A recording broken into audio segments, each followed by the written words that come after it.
Hey, kids.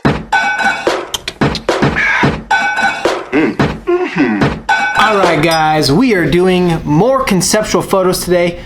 Today you are going to be working on landscape photos and learning how to compose a landscape photograph. So, learn to invent or discover to create. You are going to learn or discover how to create landscape photos so that you can effectively make attractive landscape photos. How to take landscape photos by using the rules of composition and the elements of art and principles of design. Success criteria.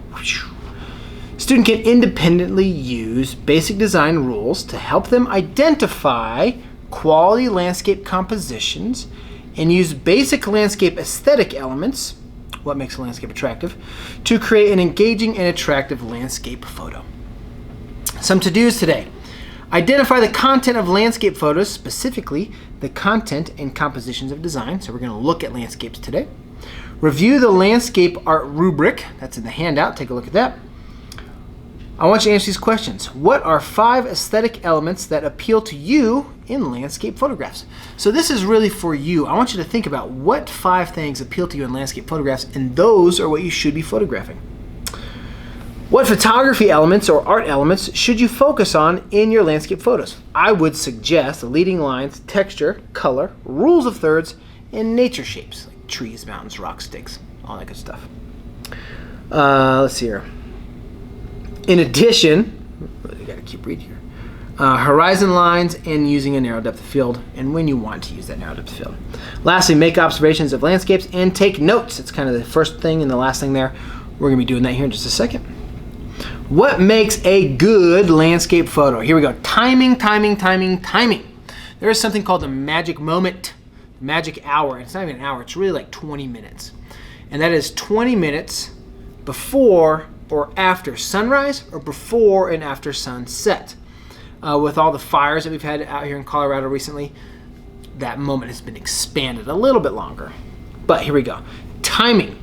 Timing or photographing at the right time, specifically a half hour before and after sunrise, or a half hour before or after sunset.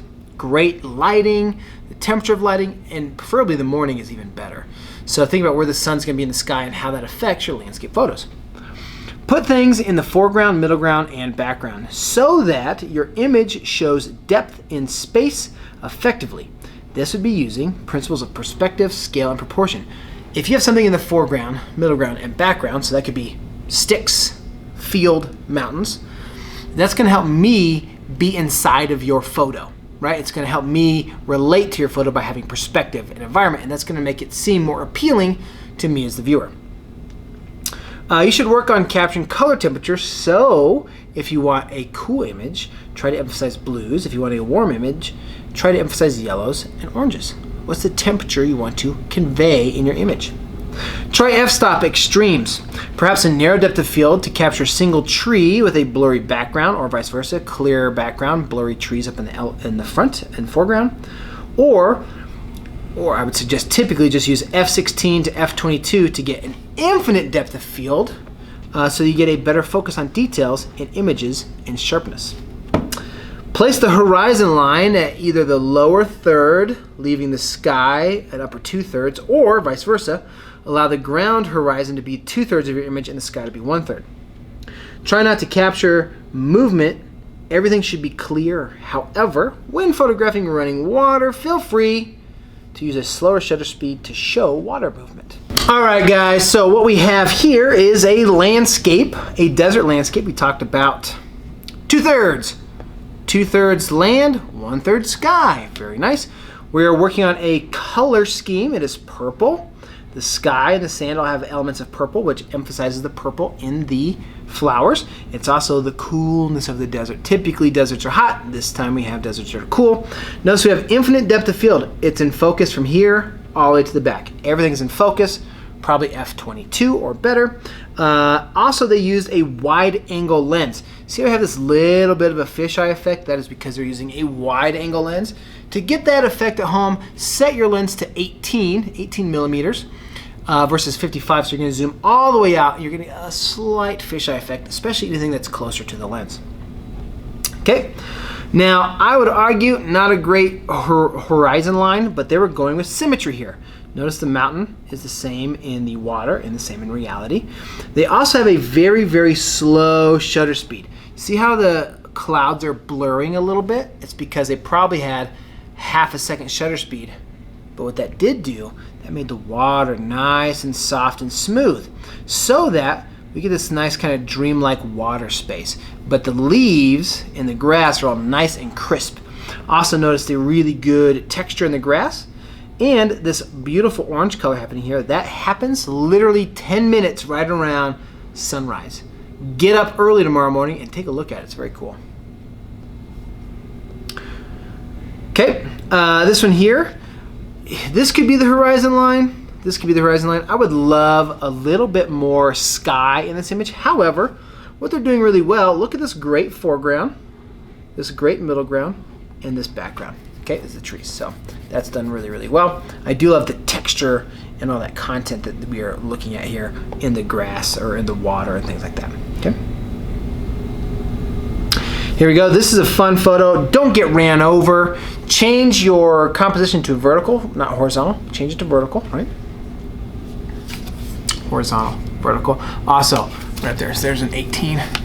Zoom in, zoom out. Landscapes on 18 tend to look really nice. This one here is probably at 20 millimeters. So here's our horizon line. So we've got 1/3 ground, 2/3 sky. This is probably, I want to say this is sunset. I don't know, I can't tell if it's sunset or sunrise, but they did emphasize the pinks in the foreground to help show more of that color temperature. There's a unified color temperature, so edit it in a way you get nice unified color temperature. Here we go. This is in, it looks like it's in Wyoming. I'm pretty sure it is. I don't recall that kind of mode lots though. This looks like East Temple, but that's another story. Okay, great texture. The foreground here is close-up grass blades, middle ground, background. Now this isn't quite 2/3. I think we could have maybe had a little less hill here and more sky, but then we would have lost the foreground. So there are sacrifices that you'll have to make. Okay, this here, oh gosh, I want to say this is also in Wyoming, but I could be wrong. Those are kind of chunky looking. Okay, not a great landscape photo. Here's why. It's a great photo because it's a beautiful space, but it is not a great photo because it wasn't well composed or intentionally shot. They're probably just documenting their experience. I like how we have something in the foreground, these two here. This is our middle ground, and obviously the mountain is our background, so that's composed really well. But this wasn't the perfect time of day. This wasn't set up on a tripod. They didn't take their time to really capture the contrast in the mountain. They wanted to capture the magnitude of the space and the experience, which I think they did well. I think they could have done the same photograph at a different time of day with a higher quality camera and maybe a UV filter to get a little more contrast. But you could always edit that in post-production. Now, I like dark landscape photography. This is interesting because it's moody and dark.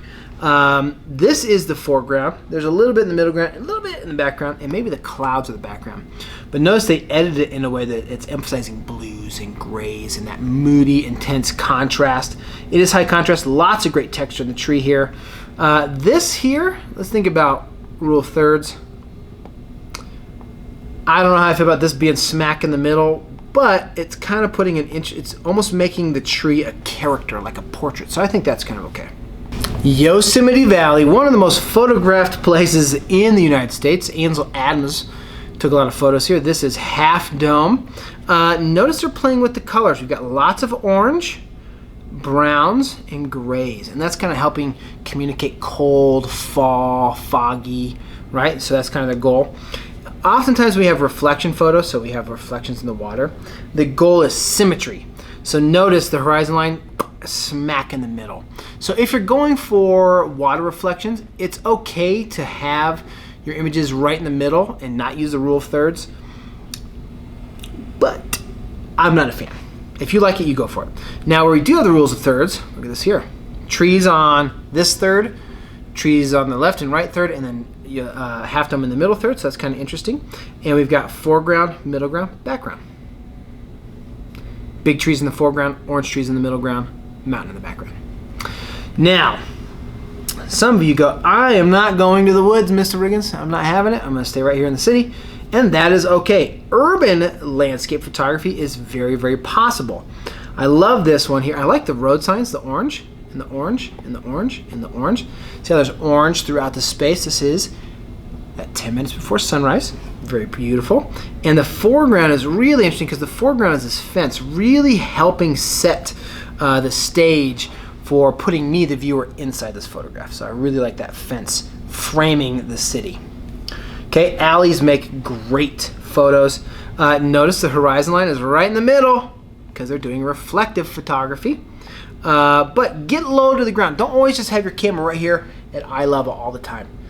Get low to the ground, get high up, look down, look up. Play around where you have your camera at and be creative with your composition design.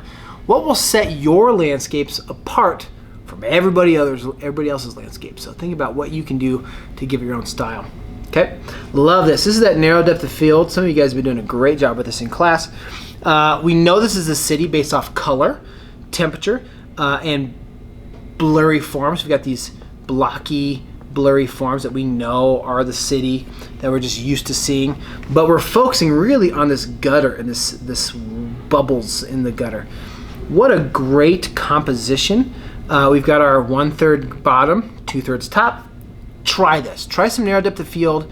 This is very close to micro landscape work, but there's some freedom to have some micro landscape and some freedom to have big landscapes in this assignment. Whoa, where's this at, guys? This is in Denver. Look at this. We talk about the elements and principles of art. Contrast, black next to white. Shape, shape, shape. This could also be form. We have leading lines. We have harmony and repetition. We have pattern, pattern, pattern, pattern. This picture here really has a great design to it. It's well designed, well composed. Now, I do not know where they were standing. I was not aware that there was a platform right here at Union Station. You could go take this picture right now, downtown Denver by Union Station. It is possible. So I see these windows over here. I think that's all part of this building. So I'm not entirely sure how they got this photo. Perhaps they're up on a ladder. I don't know.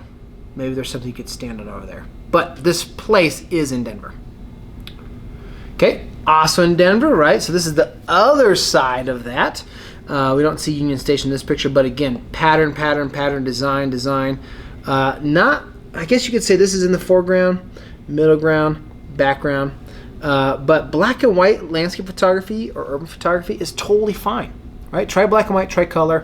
We'll saturate some colors, play with it in post-production, all that good stuff. So, but look at that clarity. There's you can see all the nice little details on the benches, the texture over here on these poles. I don't know what they are.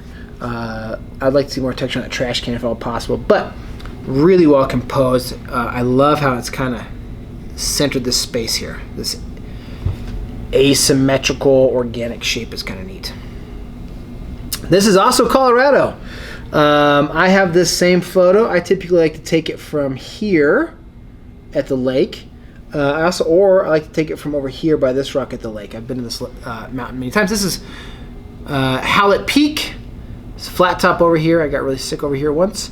Beautiful area. This is that perfect moment. It's just as the sunrise is coming up. This looks like this, by the way, every day. If it's open, when I say open, if there's no clouds covering these mountains, it's literally every day the sun comes up, casts this beautiful shadow here, and it's just gorgeous every day. So what is neat, we've got all this cold color here in the snow and then warm color in the mountains and the water. So kind of clever. Again, reflection photo, cut in half. Lastly, this photo. Okay, this is kind of that same area of the state. I love this photo. I like cold landscape photography. So cold grays, cold greens, rocks, fog, streams. I really like that. We've got this foreground tree. We've got lots of texture in the foreground. We have this nice middle ground of trees. We got lots of good detail, and this mountain in the background here.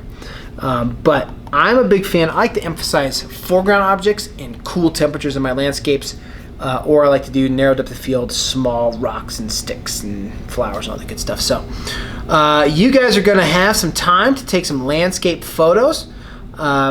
enjoy this process. Get out, go for a walk, get up early, get some sunrise, sunset photos, all that good stuff. So good luck.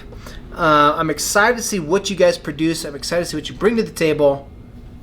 Can't wait to see your work. Have a good one, guys.